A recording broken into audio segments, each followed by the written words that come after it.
Magandang umaga ating lahat na mga pare ko dito sa Montreal, at magandang gabi dyan sa Pilipinas. Ito, nandito tayo ngayon sa may Rupil Street, Rue. Yan, ang bigkas ng Rue Street yan. At nakita natin dito may shooting ng isang American movie raw to. Tinanong ko dito sa mga nagbabantay. Ito, gamit nila ay ang vintage car. Anong car ba to?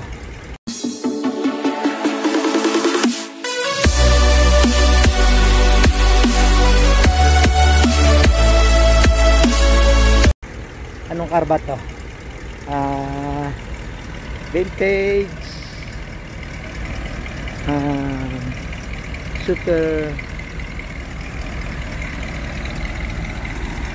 super Morgan brick brand yan. At nandun pa yun sa kabila yan. At papasok sila doon siguro ang eksena. Papasok sila doon yan. Yan, tatakbo na. Tama nandito tayo. At ang panahon medyo uulan, makulimlim ang weather natin ngayon. Samantalang pero 36 degrees ang nakalagay sa weather ngayon, pero makulimlim, parang babagsak ang ulan. Ayan, ito nandun sa loob sa parang mansion yun nasa loob na kanilang gagawing eksena. Ayan, nandito, ito yung aktor nila nandyan. Yan.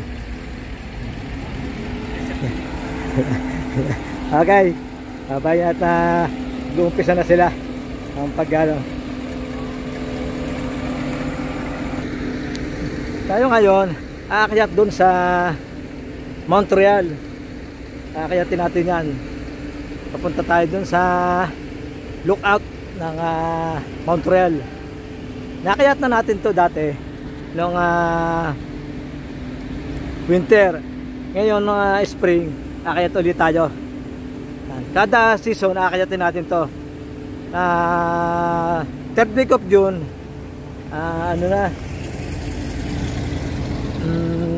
summer na yan, malapit na, kaya aakyatin ulit natin yan during summer.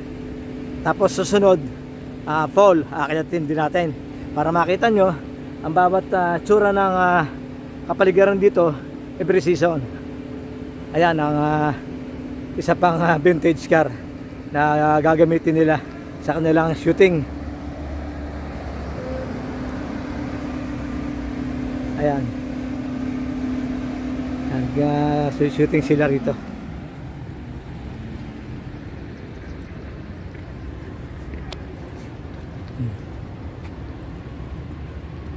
Yan, malapit na tayo dun sa paanan ng Montreal.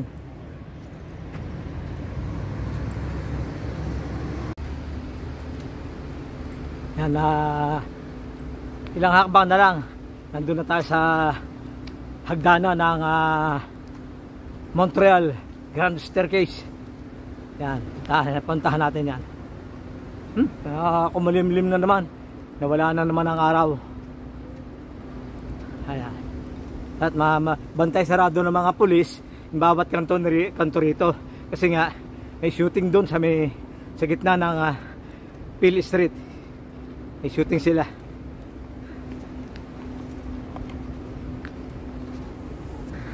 Yan, din na tayo sa paanan ng Montreal.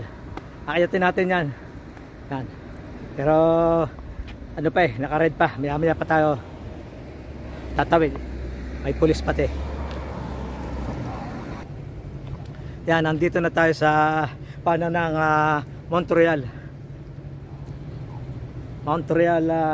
Mountain. Yan. Yan ang pulis at nakaabang sila dyan.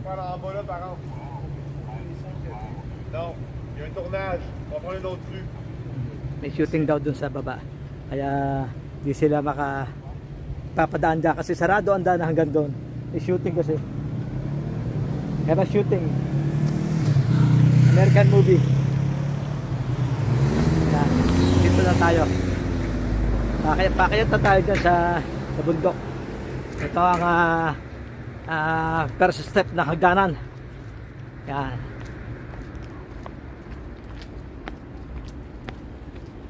Yan, nakita natin to.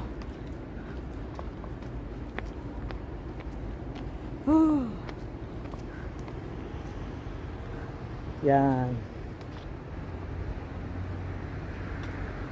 Ayan yung ating pinanggalingan. Diyan sa downtown. Sa St. Catherine, tapos sa Philly Street, diretso rito, paakyat sa Montreal. Ayan mga parikoy. At aakyatin natin ngayon yan, ngayong umaga yung Montreal. Dito na tayo sa paanan. Mga 20 to 25 minutes walk paakyat sa taas. Pero babagalan natin kasi nagbibideo tayo para hindi ganong magalaw. Naakyat ko na to nung winter para makita nyo kung ano itsura nitong grand staircase ng Montreal pag winter. Ngayon spring, akyatin uli natin. Maberde na ang kapaligiran, malago na ang mga puno, mga halaman, mga damo, malalago na. Akyatin uli natin yan during pagdating ng summer. Maganda yan, mabulaklak na yung iba. Tapos fall, akyatin uli natin yan para makita nyo ang pagkakaiba ng bawat season ang mga kapaligiran dito. Kaya maganda rito for season iba't iba kahit paulit-ulit yung lugar na pinuntahan mo, magkakaiba ng itsura. Kaya maganda. Halika at samahan nyo ako. Ay teka muna, babati muna pala tayo sa ating mga lahat ng subscriber. Sa mga new subscriber, maraming salamat po sa pagpasok dun sa akin channel, Parikoy Vlog. At yung iba pong bagong pasok na hindi pa nagsasubscribe, mag-subscribe na po kayo at pakipindot na rin po nyo ang notification bell para sa ganon ay updated kayo lagi sa aking mga panibagong videos. Okay, binabati ko po ang aking mga kaibigan, kumpare dyan sa Pilipinas ng Friday Club. Yan si Paring Saldi, Paring Amir. Yan pa lang po ang nakikita kong nakakagamit ng YouTube. Yung iba hindi marunong, hindi alam kung paano, hindi nga sila makapag-share, hindi nila alam. Kaya masama sa mga pagmatatanda na. Ay nako, wala na to mga parikoy. Dapat upgrade din tayo, ha? Para hindi tayo nahuhuli sa mga darating na papanahon pa. Okay, kaya binabati ko po dyan si JR Doria TV, isa sa palaging nakasuporta sa akin. Maraming salamat sa iyo at sa kanyang ma'am, si Ma'am Ederlyn. Maraming salamat po kay Grandpap lagi din po yan nakasubaybay sa atin. At siyempre kay Diana ng Dublin, lagi po nakasubaybay din sa akin yan. At lagi rin po siya nanonood ng aking mga videos. Maraming salamat. At kay Victor Tucson, aywan ko baka nakauwi na siya, nasa China daw siya, isa siyang seaman. Baka nakauwi na siya ang Pilipinas. Maraming salamat po sa mga new subscriber. Inuulit ko, maraming salamat po. Huwag po kayong bibitaw at palagi nyo pong panoorin ng aking video sa Parikoy Vlog. Lagi tayong may bagong video araw-araw. Promise po yan sa inyo. Okay, puntahan na natin doon sa bundok.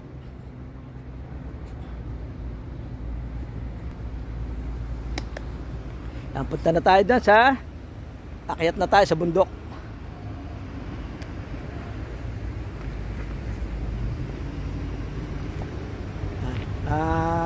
Medyo sumasama ang panahon. 36 ang nakalagay sa weather ngayon, pero walang araw. Sumusulpot pero natatalo ulit ng kulimlim kasi dag-in na naman, madilim na naman ang weather natin. Parang gustong bumagsak ng ulan. Sana hindi tayo abutin dito. Yari tayo pag inabot tayo dito ng ulan. Ang masama dito pagka umuulan, malamig. Nakaganto pa lang tayo ng suot na ano lang, simpleng t-shirt lang. Kaya masama. Malikabok. Ikat maya tayo akyat. Naglilinis. Napakalikabok. Yan. Maraming umaakyat dito, lalo pagka summer. Mga sa umaga, mga nagja-jogging. Yan. Mga nagpapastor ng aso. At saka may mga turista na galing dyan sa downtown. dito sila dinadala ng kanilang mga tourist guide. Kasi yung pinupuntahan nila diyan sa taas, yung lookout, ay napakaganda rin sa taas. Tapos yung isa, Beaver Lake, man-made lake yon. Yan. Bonjour. Ayan, nandito na tayo sa unang hagdan. Ito, paikot lang yan. Yan. Ginagawa ito ng mga marami ditong bikers, joggers, tuwing umaga, sa hapon. Yan. Dito sila paikot yan. Buong Montreal Mountain. Yan, naikot na namin to. Naglalakad-lakad kami dito ng aking asawa. Yan, mga gagaling sa taas, sa baba. Ayan. Okay, diretso na tayo. Kakayat na tayo doon sa taas. Yan. 20 to 25 minutes pakayat sa taas. Babagalan na lang natin. Kasi para hindi magalaw yung videos natin. Yan, marami dito umaakyat. Yan. Yan, mga naka-short lang at saka naka-t-shirt lang. Kasi nga mainit ang panahon, lalo kahapon, 37 degrees. Napakainit kahapon. Grabe. Grabe rin uminit dito sa Montreal. Nag 45 din dito. At saka masakit sa balat. Talagang parang nasa harap ng oven. Ang pagka uminit din dito. Pero hindi tulad na sa Pilipinas na tagaktak ang pawis. Hindi ka pinapawisan dito ng todo-todo. Yan, pag nandito ka sa gubat, sa ilalim ng puno, mahangin siya. Malimag ang simoy ng hangin. Okay, ito tayo.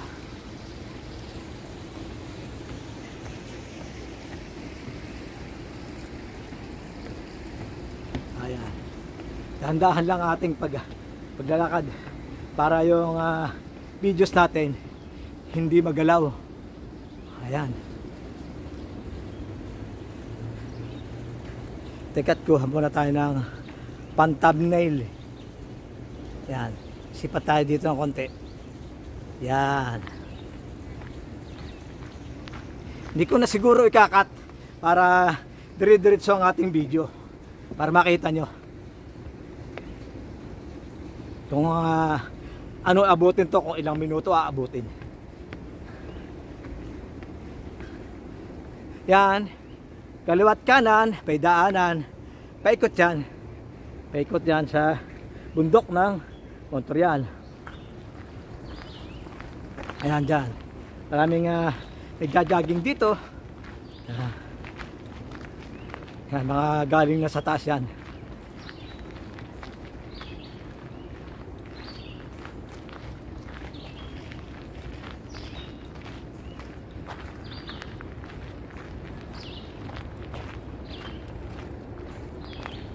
Yan. Wala pa tayo sa kalahati. Nasa bungad pa rin tayo. Yan, nakitin natin yan. Yan, may umakit na mag-asawa. At kukuha, titingin tayo ng pan-thumbnail dito. Baka maganda-ganda to. Yan.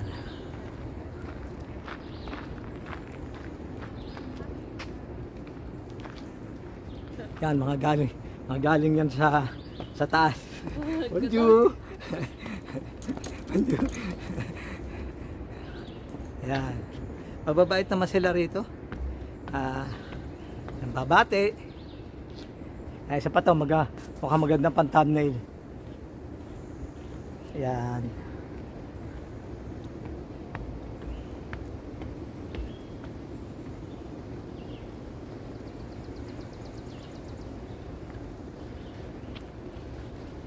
Layo pa ating lalakad. Dahan-dahan lang tayo ng paglalakad para maganda yung videos natin, hindi magalaw. Magla-live sana ako, kaso tanghali na, alangan na sa oras. Hindi ako makapag-live lagi kasi alangan yung oras, hindi ko makuha yung oras. Kasi nakalagay dito, ni-research ko sa Google kung ano ang tamang oras ng pagla-live sa YouTube dito sa Montreal. Nakalagay doon the best time is 6 p.m. and 9 p.m. Hindi ako pwede ng ganong oras. Kaya yung live ko, hindi ko pa ma-fix ang time kung kailan talaga. Karamihang live ko alas 8, alas 9 ng umaga. Kaya isa sa dahilan kung wala akong viewers. Viewers man ako, taga rito, saglit lang sila manood. Kasi nga, Tagalog yung lingwahe natin, hindi nila maintindihan. Sabi nga nung isa, Englishin ko raw. Papahirapan pa tayo, loko no. Okay, yan, nandito tayo. Hindi ako makapunta ng gabi sa downtown kasi alas 6 dami akong ginagawa. Nag-dinner kami. Yan, pagkatapos hindi ka na makalis, tatamad na. Ayan. Pakita tayo, maraming nakasalubong galing sa taas yan, pagja-jogging. Ayan, yan, kita nyo yung pataas, pakyat. Ayan na.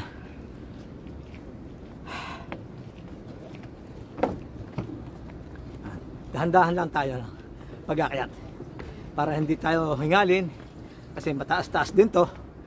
Marami-rami ding steps ang ating gagawin. Masyadong mataas din to. Marami ding steps.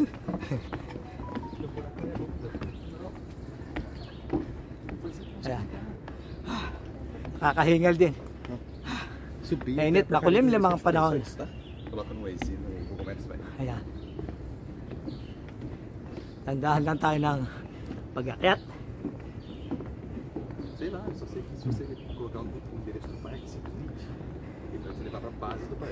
Marami na akong beses kaakyat dito. Pahinga muna tayo. Yan dyan sa ibaba. Yan, yung mga paikot lang talaga to paikot. Yan. Wala pa tayo sa kalahati. Wala pa. Nasa ano pa lang tayo, 1/4 pa lang ating nakakayat. Yan, nanggaling sa taas. Ako, masama ang panahon mukhang aabutin tayo ng ulan. Walang iya. Hello, bonjour. Okay. Which country? From which country are you? Philippines. Philippines. Yeah. Okay, I don't know, but welcome. Okay. Thank you. Ayan, at nagtanong siya kung anong country tayo. Hindi alam ang Pilipinas. Hindi niya alam.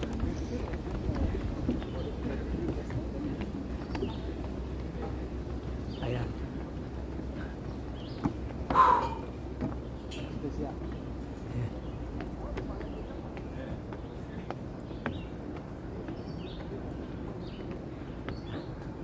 Kahit dahan-dahan ang lakad mo, hihingalin ka pa rin. Kakapagod din umakyat. Ayan, itong dalawa pagod na.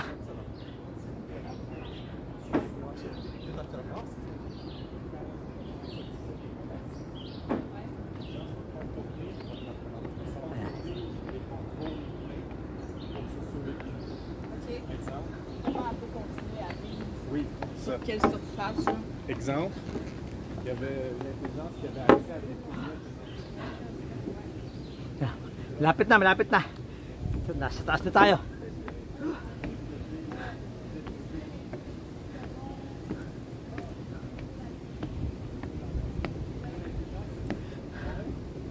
Dahan-dahan lang tayo.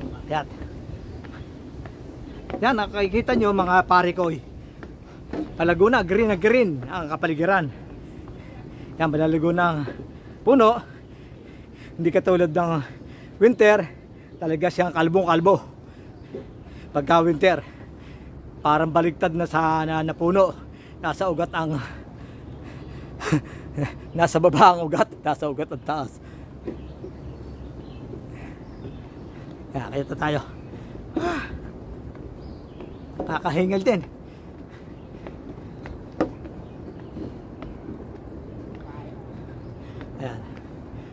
Malapit na.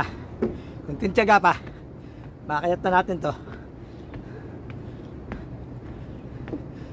Yan mga pare ko, kita nyo na ang itsura dito sa Montreal Grand Staircase pag spring.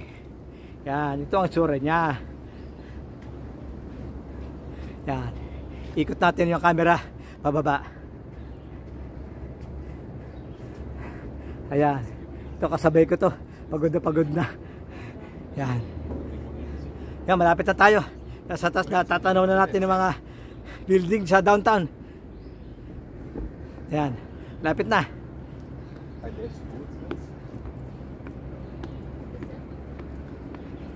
Yan, may daan din dito. Yan, kaya magja-jogging ka, mag-hiking ka, dito ka dadaan sa right side na yan. Papasok dyan sa loob ng kagubatan. Ayan. Ayan mga galing doon. Umakayat yan dyan, tapos ngayon pababa na sila. At pagod na mga yan. Mahirap pababa kaysa paakyat.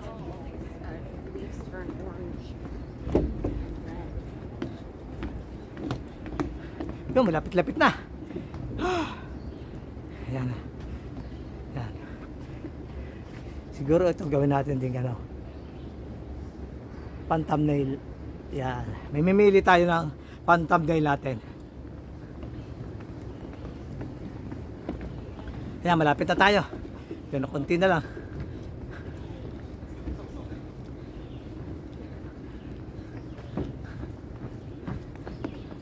Akiyatin muli natin to sa fall. Babalik tayo dito. Oh, napakagaganda. Abangan nyo yun mga pare ko. Mga magandang pag-fall dito kasi mga puno, mga dahon, iba-iba ang kulay. 4 na klaseng kulay. Red, yellow, violet, ano pa ba? Purple, marami pa. Hindi lang siguro 4. Kaya nakakatuwa. Ayan, narating din natin. Yan, ikot uli natin yung ating camera. Ayan. Yan yung ating pinanggalingan. Ayan, pababa dyan. Yan o.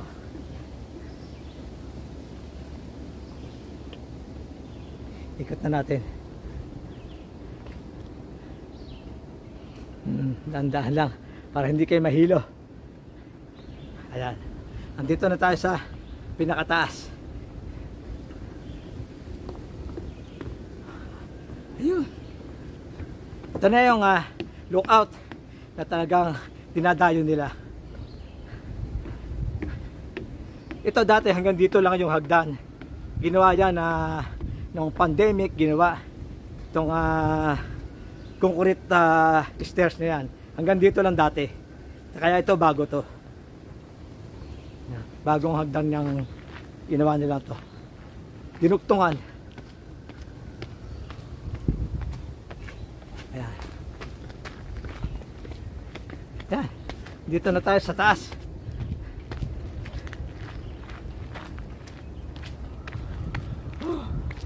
Ayan. Ito yung nung araw isang bahay to ng isang milyonaryong tao dito sa Montreal. Mansyon to, mansyon na ngayon nung mamatay dinunit nila sa gobyerno. Ayan, napakagandang napakalaking bahay nito dati nung panahong una-una. Ganda ng bahay nila, napakaluwang. Tapos ganda ng kanilang veranda, napakaluwang din. Ayan, yan ang lookout. Tapos kita niya sa downtown. Ito yung mga bulaklak na tanim dito. Yan, ganda. Maraming naaakit dito sa angking kagandahan ng lookout. Mga turista, mga nagpupunta rito, nagja-jogging sila rito, namamasya, nagpipicture taking, nag-videos, gagawa ng content. Yan. Yan, nagyo-yoga yung babae. Yoga siya.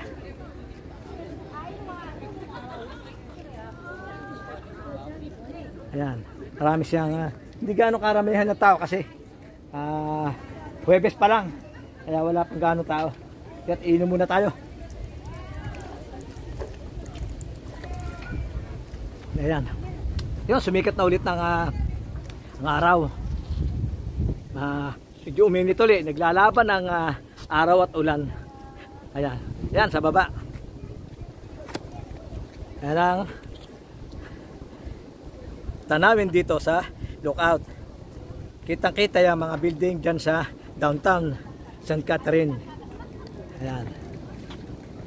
Ayan mga turista dito. Mga nakatambay dyan, nagpapaaraw. Tama-tama, magandang araw. Nandito sila. Nag-stay sila dito. Yung mga taga rito, nag-stay dito ng mga half day. Yung iba nandun sa Beverly. Maganda rin doon sa Beverly. Yung iba doon nagbibilad. Mga nakatupis sila ron. Yan. Ito ang tanawin dito sa lookout. Yan ang mga tataas na building. Kitang-kita. Maganda rin dito sa gabi.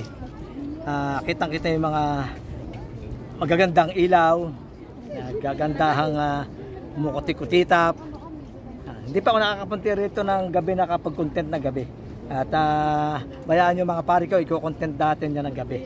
Para makita nyo kung anong itsura sa gabi at sa araw. Okay? Ikot natin yung ating camera. Ating pataasin. Para kitang-kita. Kaya mga tao.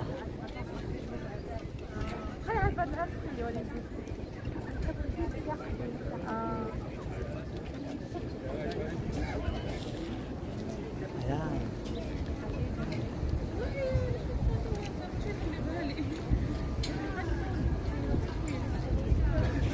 Yan yung mansyon na nakaharap dito sa downtown Montreal. Ikot natin yung ating camera.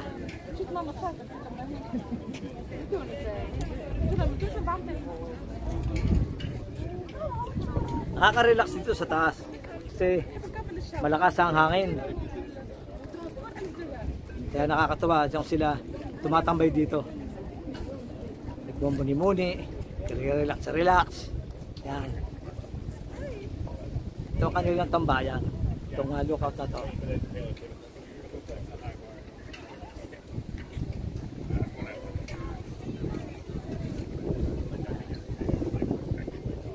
Hindi na tayo pupunta doon sa Beverly Lake. At medyo malayo-layo pa rin yun eh. Pabalik na tayo doon sa baba. Kaya-train na tayo ulit. Dito, pwede midaan dito papunta sa bahay. Eh malayo, nakatamad na ako maglakad. Mag-train na lang tayo. Ayan.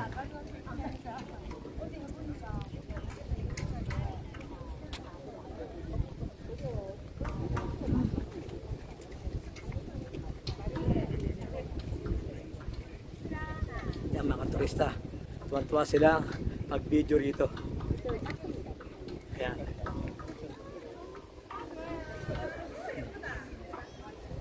Yan, nakabuuan ng lookout. Napakalaki, napakaluwag. Ay nakakatuwa.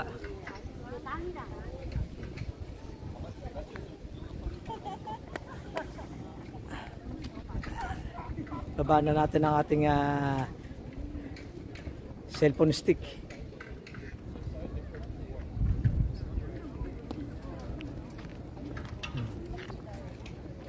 Lakad tayo doon.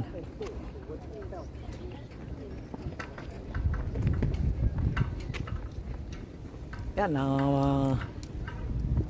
Canadian flag. Canada flag. Umaya. Ano eh? Anong sasabihin ko? Lumalagay-gay. Ayan. Ikot uli natin. Yan. Yung mga turistang Chequato.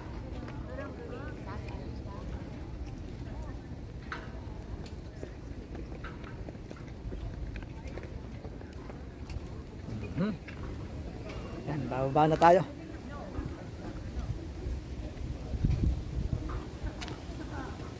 Okay. Okay mga pare ko, hanggang dito na lamang ating tatapusin ang ating video. Mahaba-haba na rin to. Maraming salamat po sa mga subscriber ko dyan at sa mga new subscriber, yung mga pare ko dyan. Yan. At doon sa mga bagong pasok, please subscribe, like, share, and comment. At bisitahin nyo ang aking mga old videos dyan. At marami kayong mapapanood kung saan lugar dito sa Montreal na ating nagawa na ng content. Okay, bye-bye. See you tomorrow.